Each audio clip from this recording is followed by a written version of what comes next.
Who is Allah?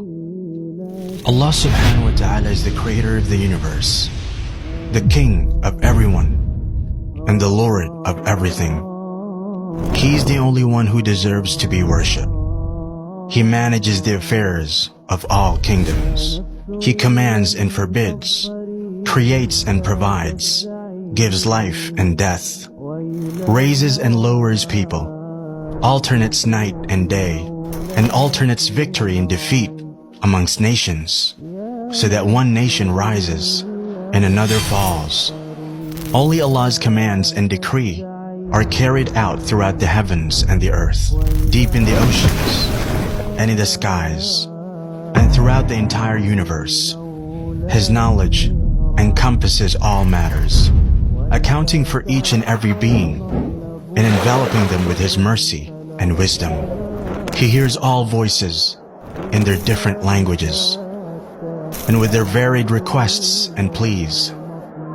One voice does not distract Him from hearing another, nor do their innumerable pleas confuse Him.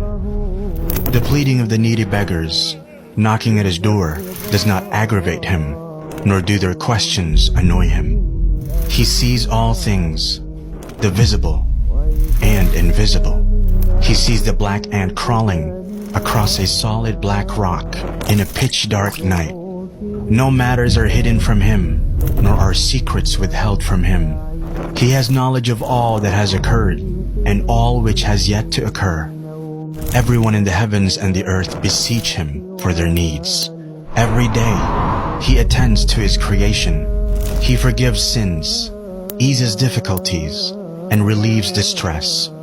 He mends the broken, enriches the poor, teaches the ignorant, guides the astray, directs the confused, and helps the desperate.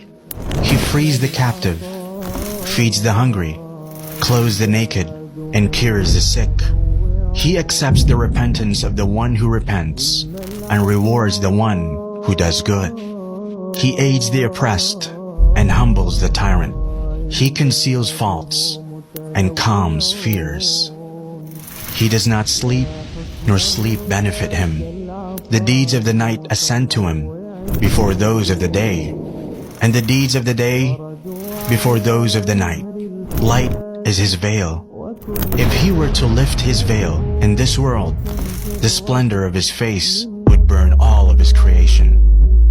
What He possesses is not diminished by what He gives, for His right hand always remains full.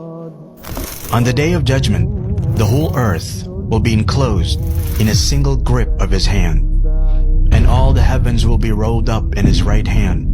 Then He will shake them and say, I am the King. I am the King. It is I who created the world out of nothingness, and I who will return it to how it was.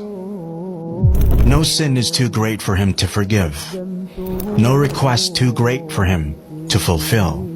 We're all in His heavens and on His earth. From the beginning to the end of His creation, mankind and jinn alike were to be as pious as the most pious amongst them. This would not increase His sovereignty in the slightest. And if they all, from the beginning to the end of His creation, mankind and jinn alike, were to be as sinful as the most sinful amongst them, this would not decrease His sovereignty in the slightest. If all those in His heavens and on His earth, human beings and jinn, living and dead, were to assemble in one place and ask Him, and He gave each one of them what they asked for, this would not decrease what He has by even an atom's weight. He is the first before whom there is nothing, the last after whom there is nothing. He is the Most High, and there is nothing above Him. The most near, and there is nothing closer than Him. He is the most blessed and exalted. He is the most worthy of being worshipped and remembered. He is the most deserving to be thanked and praised. He is the most compassionate of kings, the most generous of those who are asked, the most forgiving of those who have power, and the most just of those who take revenge. With his knowledge comes wisdom. With his might, his forgiveness, and with his withholding, his wisdom. None obeys him except by his permission. None sins except by his knowledge. When he is obeyed, he is appreciative. When disobeyed, he overlooks and forgives. His anger is always just. Every punishment from him is just, and every blessing from him is a favor. He is the closest witness and the nearest protector.